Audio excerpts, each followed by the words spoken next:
Hello, I have the lovely Marie with me. Hiya, Marie. Would you like to introduce yourself and tell us a little bit about yourself?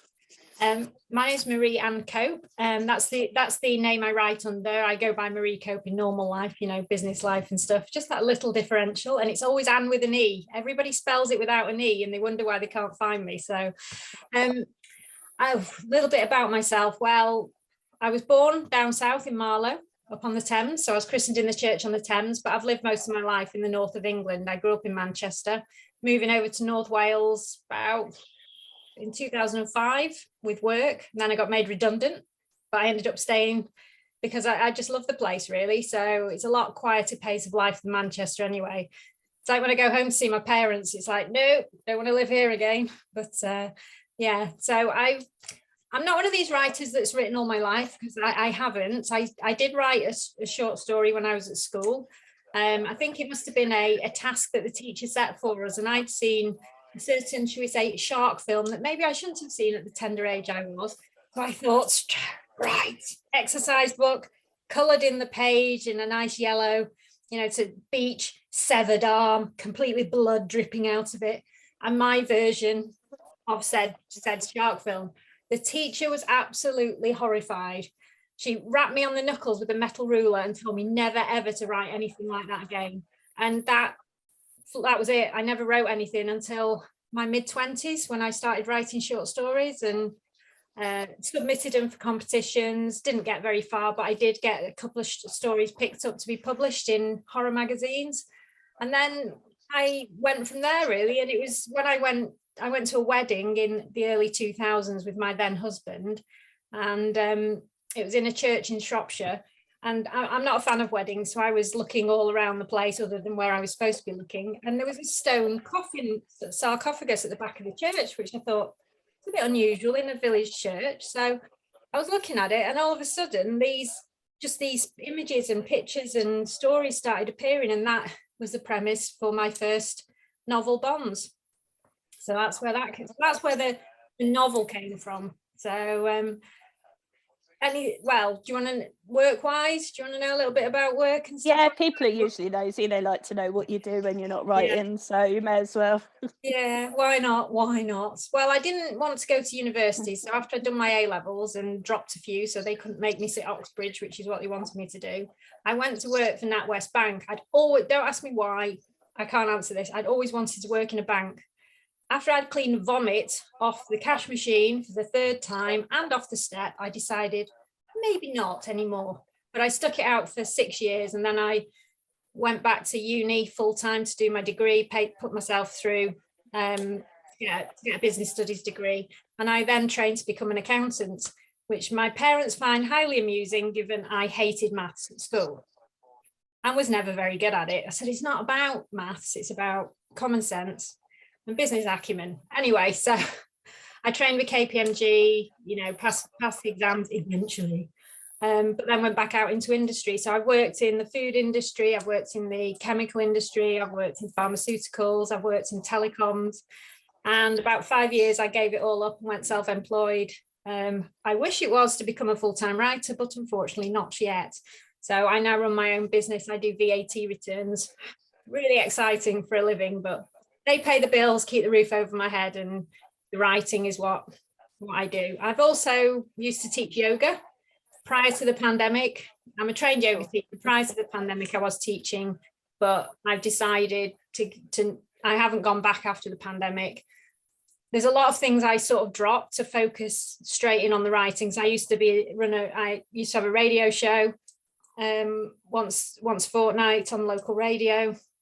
I used to run a book club, all these things that took all your time off. And it's funny how during lockdown, you kind of gave us the space to think, do I really need to be doing all these things?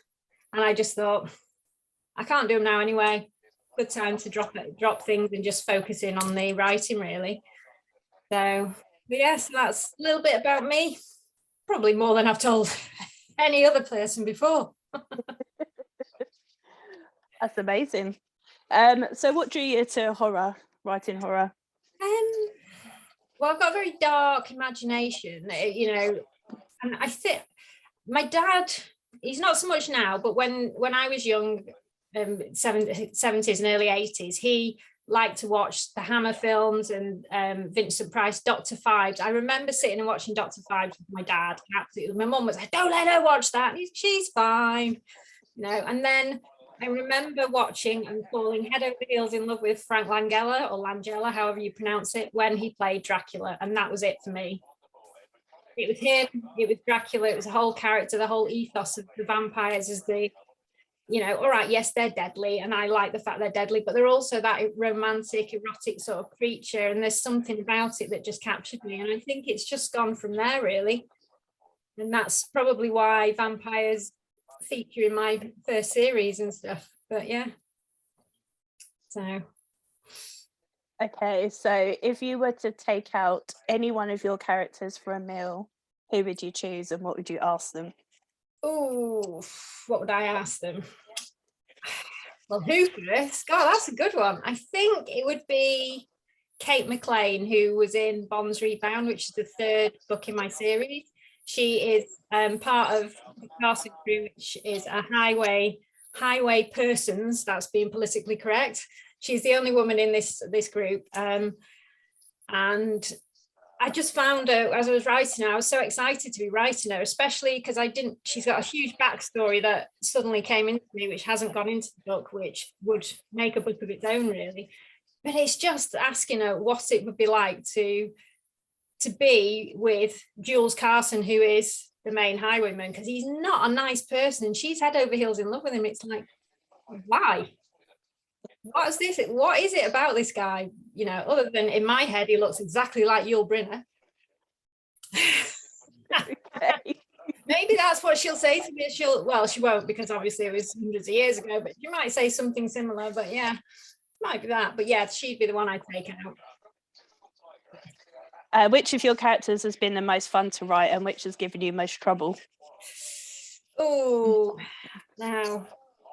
Somebody asked me this the other day and I'm going to say something different. I think the hardest one would have been Inspector Jakes, who is the policeman in it, simply because I didn't want to make it a police procedural, but I wanted to make it believable enough that people would think, all right, yeah, that's fair enough. He's an inspector, he does his own thing, but not to, because I didn't want to get into that whole, oh, well, this isn't actually what they do. It's not about the police element. That's not what they're about. So I enjoyed writing him, but it was also quite hard, to say, well, I don't want to go too far with that. I don't want to do this. The most fun. I don't know. That's a really good question. It's probably the highwaymen again, Jules and Kate and that, simply because they were so bad and back 1600s or whatever. The law wasn't like it is now. They got away with a lot more, and they were cruel and they raped, pillaged, murdered, and they were just mean. And that's quite, because you can play with that. But in the last book, in Eternal Bonds, I brought in the sirens, and these were they were characters I made. They're mermaids, sirens, that sort of thing. But there's a bit of a slant on the traditional way we see mermaids and things like that. They were fun to write because it's like creating these sisters with all different personalities and the infighting and all that kind of thing. So it's that, oh, hello, who's this? Pixie, just come back from a walk. Excellent. So yeah, so I think my baddies, I would say, are the fun ones to write, because you can play around with them and they're meant to be mean. So if they do something really off the wall, it's fine. But when you've got your good guys you're writing about, you kind of think, well, no, they need to sort of behave themselves and they need to do this. But bad guys, you can go to town with your bad guys.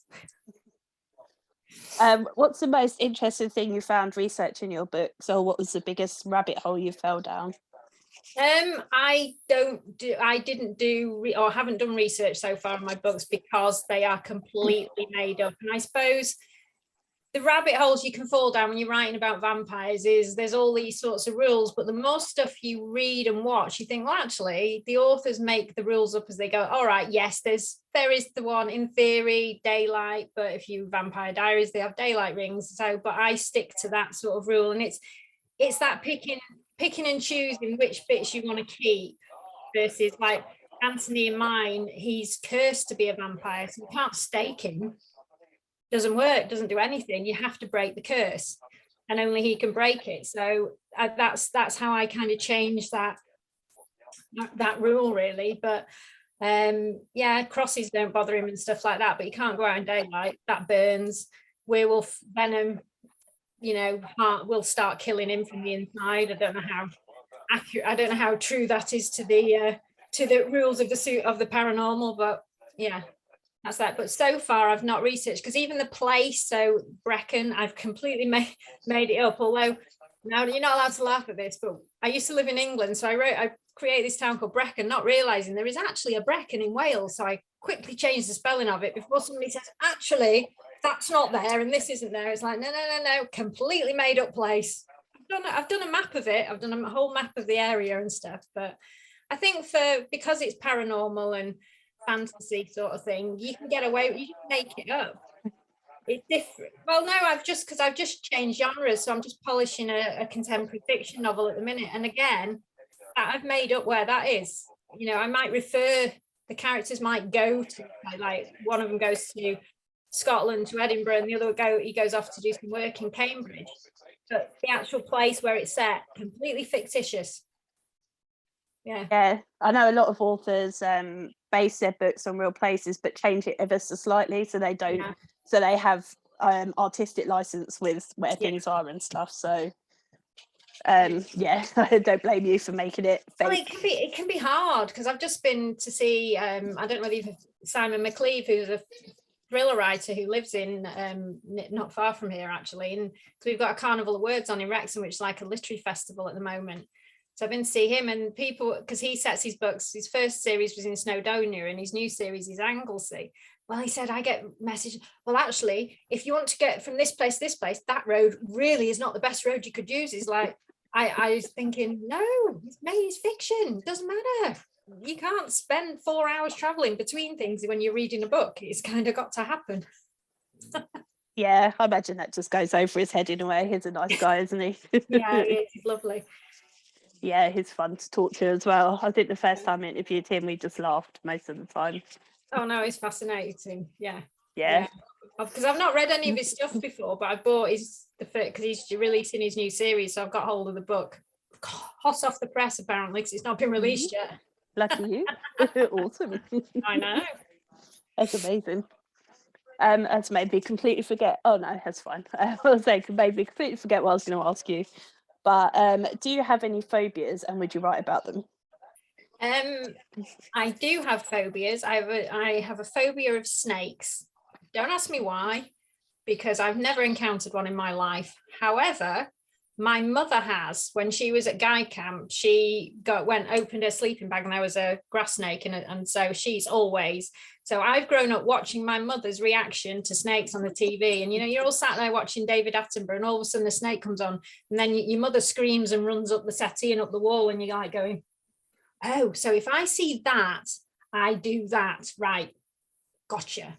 But no, because where I used to live, it's quite rural, there used to be slow worms everywhere, forever seeing them. The cats used to bring them in, and people say it's only a worm. It's not. It looks like a snake. So as far as I'm concerned, he's got a mouth.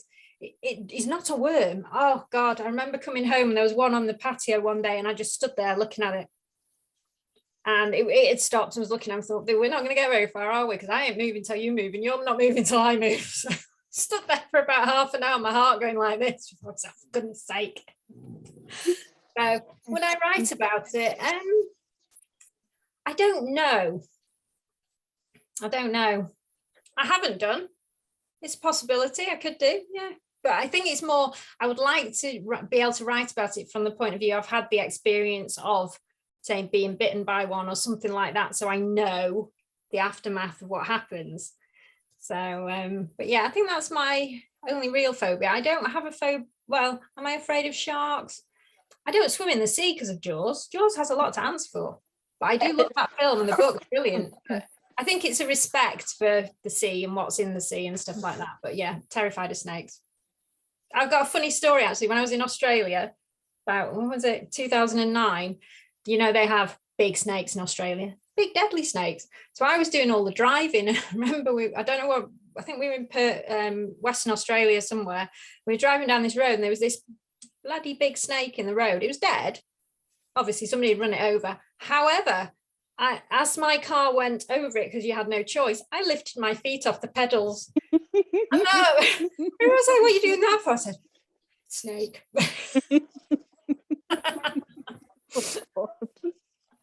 Oh, just that whole scenario, just no. Oh, no. I know.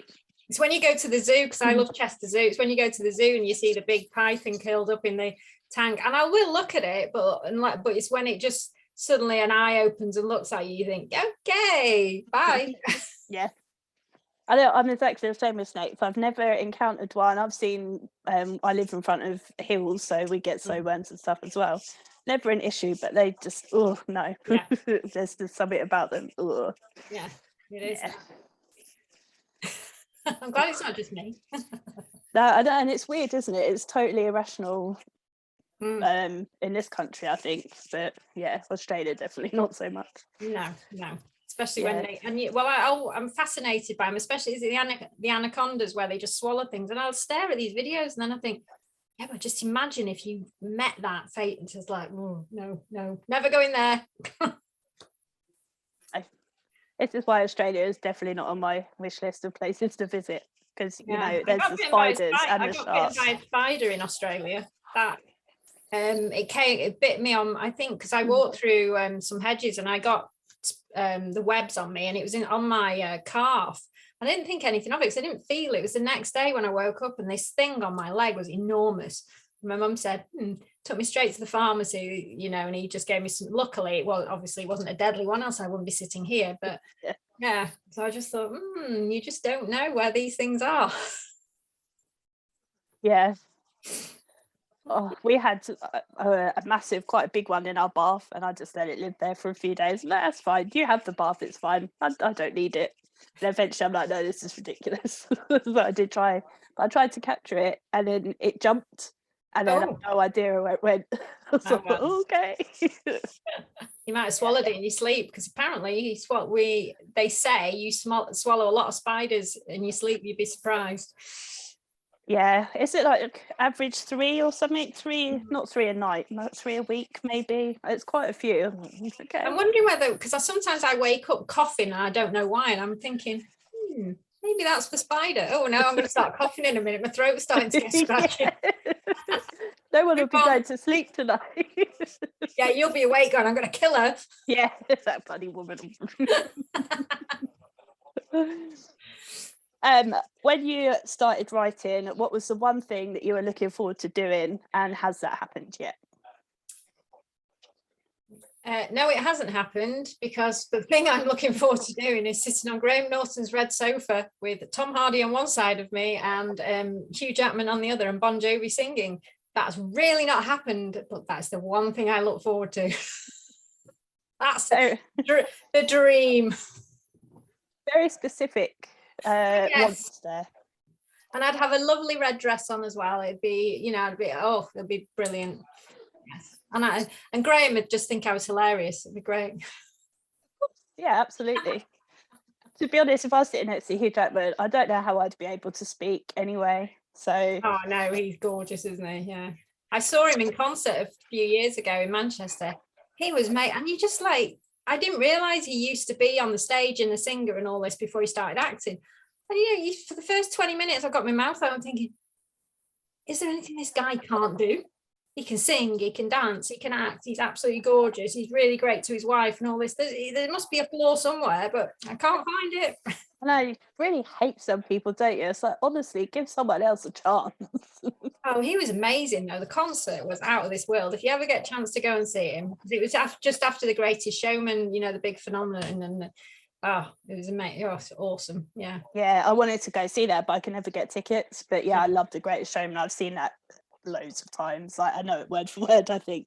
Well, I bought it so that when I sit and do jigsaws in the living room, I put it on. I'm singing along, not that I can sing, but the cats don't mind as I'm singing at the top of my voice to all the songs.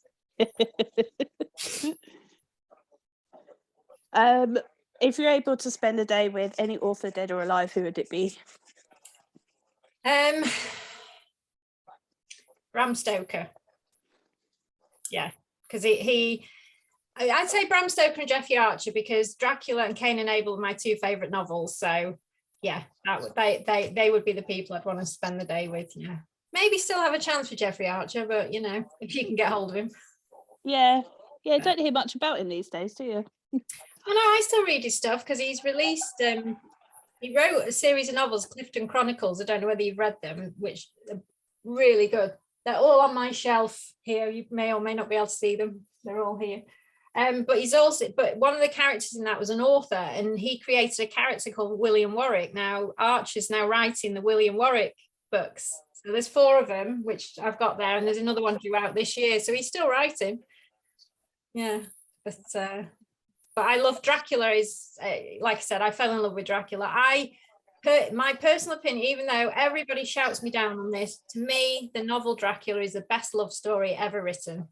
I was, it's not a love story. I said, yes, it is. If you look at the what's underlying it all, yes, it is. And I would, and it's funny because Bram Stoker, he has written a romance novel.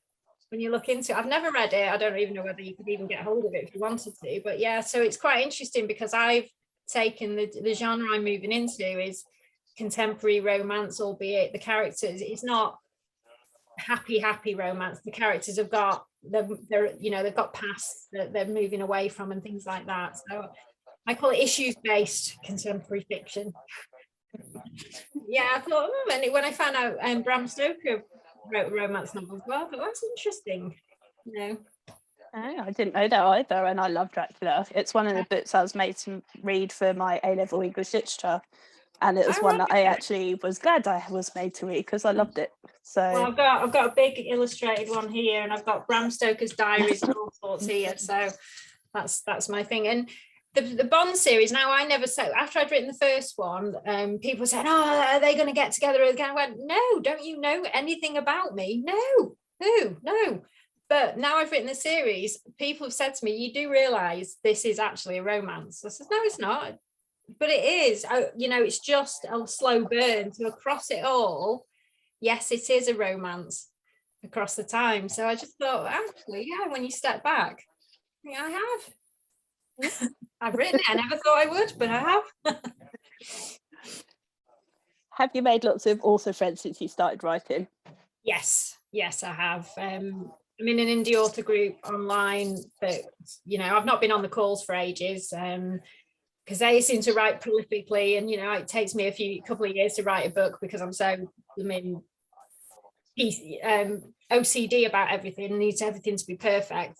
And also going to like the Carnival of Words here, I met Mark Billingham last week, and Millie Johnson and Patricia Bracewell and Barbara Erskine I met as well last week. So I meet those people, and some of them you stay in touch with, or you see them at other events and stuff like that. But yeah, and I'm going to Tales on Trent in a couple of weeks.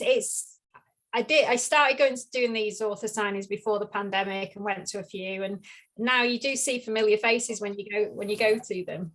So yeah, no, it's great. Yeah, I've met Bart Billingham's probably one of my favourite people because he's just hilarious. Yeah, just can't help it. Yeah, I've met him a few times. I told him off for not remembering my name down in Scotland. I've not been up there. I've been to Harrogate, to the Theakston Old Peculiar. And he said to me, because I went for a drink with him last week with a group afterwards, and he said, oh, you should come to Harrogate because he's there this year, isn't he? And I thought, oh, I don't know, because I thought the tickets had already gone on sale, and they've not gone on sale yet, have they? No. Most of them go on sale tomorrow morning. I've got it saved on my phone ready because I'm going. I booked my hotel as soon as I came home last year. Yeah, well, I did that the first because I went just before the pandemic, booked it for the year after, and then it all got canned anyway. So yeah, I haven't got hotels, you see, so I'd have to just get a day ticket, but it's a hell of a drive from North Wales to bloody Harrogate and back in a day. Yeah, same as from Dunstable, which is yeah. And bloody Scotland even further. Well, I've never been to bloody Scotland. Again, I was going to go, but then we had the pandemic. But I don't know what it is. Harrogate, I don't seem to mind going on my own, but going up to Scotland on my own, and to a big event like that seems a bit daunting for some reason. I think, not quite sure why that is. I went on my own last year. There you go then. Yeah, and it was fine. Like generally, you'll find someone that you know. Yeah, it was all right. I love Scotland though. I fell in love with Scotland. It was the first time I've been, so yeah. I spent one day when I didn't have much on, just looking around Stirling. Is that where it was held? Was it? I went up there to look at the university years ago because I was thinking about going to see. I went and looked at the student lodgings, and it was they're like prison cells, but that's where they filmed. Is it? Oh God, what's the film called? Is it Birdie? The film. There's a. Oh yeah. That was filmed in Stirling University. Oh. I thought, but I love Edinburgh. I think it's the haunt, because of the dark past, because of the ghost tours and the underground cities, and I love Edinburgh. Yeah. See, I've not been. I only went through on the train. So this year when I go up to bloody Scotland, so I'll go to that as well. I'm going to spend a day in Edinburgh first and then go on to Stirling. Right. Is it in Stirling every year then? Yeah. Okay. In another hotel, I think mainly. And then I think they use two different. Well, last year they used two different venues. I think normally they use three, but because of the pandemic, it was smaller. Right. But it was hybrid as well. So with bloody Scotland, if you don't go, then you'll be able to see it online if they keep it hybrid this year. Oh, right. So loads of people got to experience it because it was broadcast live, which was pretty cool. Yeah, yeah. But so they can try it then and think, yeah, I want to go, sort of thing. Yeah. Yeah. Plus, for disabled people or people with kids and stuff, or people that just simply can't afford it because it is expensive. Yeah, because it's not just the tickets which are expensive. You've then got accommodation, haven't you? And it's like, ugh. Yeah, that's why I booked mine quickly, because hopefully before they realise the dates of Harrogate and then put all their prices up, I get in. Yeah. But yeah, thankfully the day passes for Harrogate are only £30 or for the weekend, I think, which is pretty good. Yeah. Whereas like the weekend passes are insane. I didn't even look. But then you can pick and choose what you go to, so that's probably what I'll do. Yeah, excellent. Yeah. Will you be going to any other than Tales and Trent if you decided? Not this year. I've got a table at Leeds, the Armouries next year, and I'm looking forward to the Bridgerton ball actually afterwards. And my mum's already said, she said, don't buy a dress, I'll make you one. Excellent. Because her wedding dress apparently was Empire Line, so she says, and I've still got the pattern. I went, great, we just need fabric. And I've got a table at Birmingham. I was going to go. The one that was put off this year. Yeah, but then I called off because the pandemic kind of made me not want to go to anything. But then having had COVID recently, I caught it on a reading retreat, believe it or not, that I went on. I thought, well, it is what it is. Just go, Yeah. Is that the Commonwealth Games one, or that was supposed to be? Yes. Yeah, I'm a sponsor for that. So I'll be going as well. Yeah, excellent. Yeah, on the wait list shenanigans next year as well, but they booked up. Yeah. I've had COVID recently as well. I caught it at my uni graduation of all places. I know, it's mad, isn't it? Yeah, and I didn't even cross my mind that I would catch it or that there was any chance, because I was so focused on my graduation. And then Well, congratulations on your graduation. Thank you. Yeah, I also decided to go back to uni later in life. Yeah. Madness. What did you study? Forensic science. I'm very jealous now. Yeah, I would like to have done that. Yeah. It was hard, really hard, especially the last year. How many years was it? 2, 3 or 4? 3, but it took me like 4.5. Yeah. Wow. But I did do some really fun stuff and learned some cool things. So it was worth it. But wow, it was hard. Well, you got to do these things to push yourself, haven't you? Really? Yeah. Oh yeah, I don't regret it for a second. Yeah, it was cool. Like I've done fingerprinting and played with Luminol and stuff. Yeah, I did a day course at Glyndor University, and we did fingerprinting, and I couldn't get the powder stuff to get. It looks dead easy, and it was like it just went everywhere. I know, it's awful, isn't it? And if you push too hard, then you've ruined it, and you have to be really light. And they do it. It looks dead easy when they do it. Like, oh yeah, I could do that, and you do it, and just go. I went, and then we took the imprint of your trainers and stuff like that, and showing you skulls and how to identify, is it male, female, and all this sort of stuff. Yeah, it was fascinating. Yeah. Oh yeah, it's awesome. Yeah. And I'm always surprised by how porous bones are. Like they're not these Mm, solid things. It's like, what? How is that possible? yeah, But yeah. Because they yeah. got a body. Well, I call it a body farm because after Patricia Cornwell, they've got a body farm not far they use for Wrexham. So they teach the forensics at Wrexham, you see. So I Oh wow. said, "Oh, can I go?" And they're going, "No." What? I wanted to go. I suppose if I say, I've got a book and I'll put you in it if you let me come and have a look. Yeah, I want to go to the one in Tennessee. As part of the reason I started studying forensics is because of the body farm, Yeah. and seeing it. And William Bass, the guy that started it, wrote a book, wrote 3 fiction books actually, but he wrote a non-fiction about the body farm. And I just thought, oh, that's so cool. Is that the one Patricia Cornwell based hers on, or the one in Yeah, Tennessee? I think so. Yeah, Yeah. because that's the biggest. They've got a few now, but apparently there's one in Amsterdam, Right. Okay. which isn't far. So yeah, I'm just fascinated. Probably be It will gross. be fascinating just to see because they obviously they use it, don't they, to see the effects of different temperatures, different soil, if it's buried, half buried, if it gets eaten, and all this. Absolutely fascinating. People pull their face when I talk about stuff like this. What's wrong with you? I know, I love it when I find someone. I think that's why I like talking to crime writers, because I can talk to them about stuff like that and they're not like, oh, you're weird or gross. I'm like, yeah. Yeah. Yeah, it's fun. Excellent. What else do you hear much from your readers? No, I don't, which is a shame. I think, like you said, I need to get out somebody cheerleading, get some people cheerleading for me, really. People leave reviews and things like that for me, but I don't hear as much as I'd like. If I go, like when the author is signings and stuff like that, quite often people come, I've read your books, I love it, and it's really nice. But I remember going to a few years ago, I was helping run this crime talk in Manchester. I was the guest, so I was talking about my book. And afterwards, this girl came up to me and she said, "Oh my God, I didn't realize it was you. I love you. I love your books." And I'm like looking at it, and I was like, "Oh my God, I've got a fan. It's great." Oh. Can I have my picture taken with you? I'm going, yeah, great. Like, this is great. And because I've written a children's book, I've had when it came out and a couple of years after, I had people sending me pictures of their kids dressed up as my characters for World Book Day and all this kind of stuff. Like, oh my God, it really is a great feeling to know that what you've written has had an impact on somebody. This is why I love reading reviews, and I say, please leave it, if you've read it, please leave a review, and because it means the world to me, and that's how you get it known. The more reviews you've got, the more chance you've got of it spreading out, kind of thing. Because as an introvert, I find it very difficult to talk about and go to and put myself out there. I don't know what to say. Why would anybody be interested in me, and all this kind of stuff? So this is why people say, "Oh, haven't you done this? Haven't you done that?" I'm going, no, you don't realize how hard it is when you're an introvert. It really is hard to do that sort of stuff. And if you're not like that, people just don't understand it, do they, really? But, no, they don't at all. Yeah.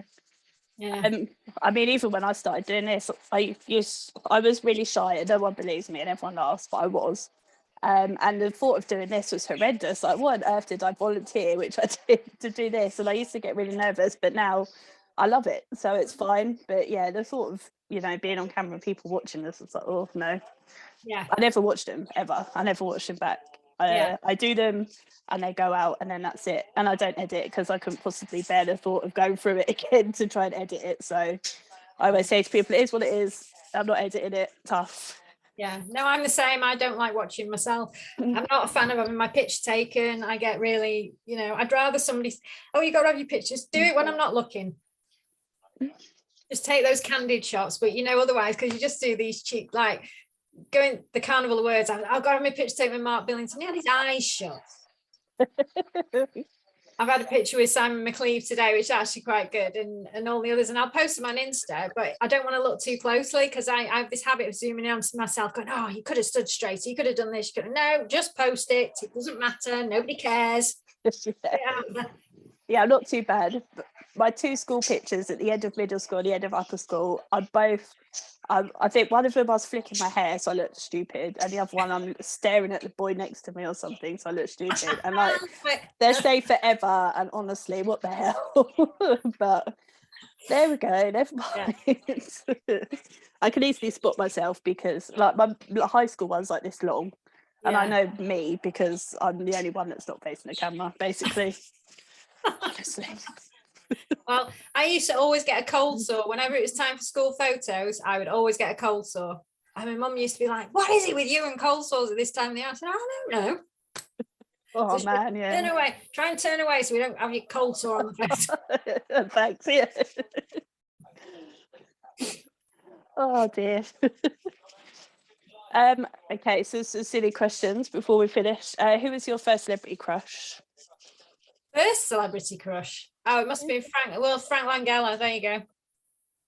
Definitely, because he's the earliest I can remember falling in love with. But yeah, yes. Where's the funniest or strangest place you've ever woken up? I would have to say when I did a tour of the America back in 1996, I slept on the top of a camper van and woke up to the Blue Ridge Mountains in America. So it's not funny or strange, it's just awesome. Yeah. Yeah, so I might not answer your question because I can't think of a funny or strange place really. Because yeah, I'm not one of those sorts of, I don't let myself go enough to suddenly wake up in some random place. So. Yeah, I know. Someone turned the question back on me and I'm like, I don't know. I don't think there is anyway, really, because I'm the same. I don't, I don't do stuff like that. I've never got drunk enough, I don't think, to end up somewhere weird. No. I know. I'm a bit of a control freak. There's just no way I could trust any. No, it's not going to happen. Basically, the best answers are from guys, and they do involve alcohol, and they're hilarious. Yes, so I love it. Yes. One was out on a boat, I think. He had no idea where he was. He was on his own on a boat, no idea how he'd got there or anything. Oh, right, okay. Yeah. If someone was holding a gun to your head at a party and you had to perform, what would you do? Oh God. Perform as in what? Like sing or dance or party tricks or anything? Well, my party trick is I can touch my nose with my tongue, but I don't really think that's a party trick. What would I do? I'd probably have to try and do a dance of some description, shake my hips and do all this, do a bit of salsa or something, and they'd probably shoot me anyway because I'm not very good. I can't. Well, maybe I should sing because it might put the hands over the ears and then I can run. Yes, yeah. That will be the solution. There we go. I'm sure you're not that bad. What would you sing? Do you have a song of choice? I am. Believe me, I'm bad. Yes, I might. Doesn't stop me, to be fair. No. When the acoustics are right in the bathroom, I sound fantastic. Exactly, yeah. Who cares if everyone else is covering their ears? It's fine. And the cats are joining in. Oh. I forget when I'm at work. That's the trouble sometimes because I listen to music when I start early. So I because I'm on my own, and then I forget that sometimes there's other people in the building and they come up and they just look at me. I'm like, shut up. I don't care. At least you know I'm not dead up here. So what's coming next for you? Like I said, I'm just changing genres. So I'm polishing a contemporary issues-based contemporary fiction. So it's been the lady who reviewed my early chapters, she said, from Curtis Brown, she said to me, this reminds me of Liane Moriarty, and she wrote Big Little Lies. So that was a huge compliment. So that's kind of thing. So I've changed the ending because I did a course at Curtis Brown last year for romance writing, and it was fantastic. I got loads of positive feedback because I was nervous about writing a different genre because I just thought I just don't know whether it's, and people really love it, love your characters, you've really brought them to life. So I changed the ending. So I'm now, because I'm quite, like I said, OCD, I'm rereading it probably for the 4th time, looking for errors and spelling mistakes, and but I keep changing it. I keep reading, no, change it. I said, Marie, you have to stop because otherwise you're never going to do anything with it. But what I want to try and do is send it. Well, it's not want to try and do. I'm going to send it out to see if I can get an agent for it. So try and go down a different route. If it doesn't work, then I'll indie publish it. But I've also 3/4 written a paranormal, supernatural thriller, really. So Ellie Lawrence, who's one of the characters from the Bond series, at the end of the series, she goes off to do her own thing, and it's about her. So it's book one in her journey, really, in what she's going to do next. So I've written it. It's going to be written for my dad because it's based on a story he wrote when he was a child. And again, like me, it was a horror story about a serial killer and his teacher told him off. But unlike me, my dad has never, ever picked up a pen again. So I promised myself and my dad, I said, I'm going to write this story. All right, it's going to have my spin on it, but I'm going to write it for you. But every time I start writing it, something else crops up to do and all this. But yeah, so there's that to do. And I'm doing the script. I've written the script for Bonds. So it's pushing this, trying to bring that to fruition and seeing if we can take that somewhere, because that's my ultimate dream, is to see Bonds at least on the big screen, as a movie kind of thing. So it's interesting because you rewrite the book, because I don't know whether you've done script writing, but books don't translate to the screen. What's in a book you cannot put on the screen, you just can't do it. So I've ended up almost changing the story quite a lot. It's the same story, but changing a lot of the backstory to the characters and merging characters together, doing all this. To the point now, if somebody asks me what's Bonds about, I go, about, oh, damn, that's the screenplay. No, because that's what's current in my head. So it's the same story, but the backgrounds, the characters have changed, and it's really hard because I'm like, no, is that the book? Or is that? It's like, oh, I can't do this. So yeah, so a lot of different things on. I've got during lockdown I was quite prolific with ideas, and I wrote storylines for quite a few books, really. So they're all there waiting in the wings. But the contemporary one I'm writing now, called Chasing Rainbows, is the first in a series, and I already know that what the second one's going to be about, and the third one. So it's moving forward with that, really. It's just seeing what happens, because it's the most I wrote Chasing Rainbows during lockdown, and it's the most excited I've ever been to write anything. So that's got to be a sign, really, hasn't it? Definitely. As much as I love vampires and witches and the darkness and all this, and I love writing horror stories and things, and with the twists in and stuff, this was just a real joy to write. Awesome. Lots of exciting stuff by the sounds of it. Yeah, definitely. Well, you may be relieved to know I don't have any more questions for you, unless you think there's anything I haven't asked that you want to tell us about. No, I think we've not what I was expecting at all. I was like, I've got all my books lined up here going, right, what's she going to ask me? I told you. I enjoyed it. Thank you very much. Do you want to flash your books if you've got them to hand? It would seem a shame not to show them all. Well, I will, but you just got to excuse all the post-its. You can tell I use this for readings, can't you? So my light's probably flashing on. So that's Bonds. That's the first one in the series. So that's Becca. She's my heroine. She's my witch. And then we've got Broken Bonds. So this is Anthony, my vampire, on there. So that's number 2. And then number 3 is Bonds Rebound in the series. And the final one, which I brought out last year, is Eternal Bonds, and that's the last in the series. So even though I've left it open, I've finished it, but there's threads that I could come back in years to come if I chose to. But I like to leave people to decide on their own what happens, sort of thing. But I know I talked about my kids' book, so that's The Misfits. So that's the book for children I wrote. And then 2 collections of short horror stories. So that's Supernaturally one, and this one's Serial Killers and Stuff. Awesome. Yeah, 2 completely different things. So yeah, so that's my arsenal to date. And then I go and see Simon McLeave, who's written 17 books in 2 years. It's like, oh. I know, he's just a freak of nature. You can't pay attention to him. Like, he's just, I don't know, he's something else. It's amazing, because then he said I write 2,000 to 3,000 words a day. I thought that's how he can write so many books. Fantastic. Yeah. And just before we go, would you like to tell everyone where they can find out more about you and where they can buy your books from? Yeah, you can find out more about me from my website, which is marieannecope.com, and it's Anne with an E, don't forget.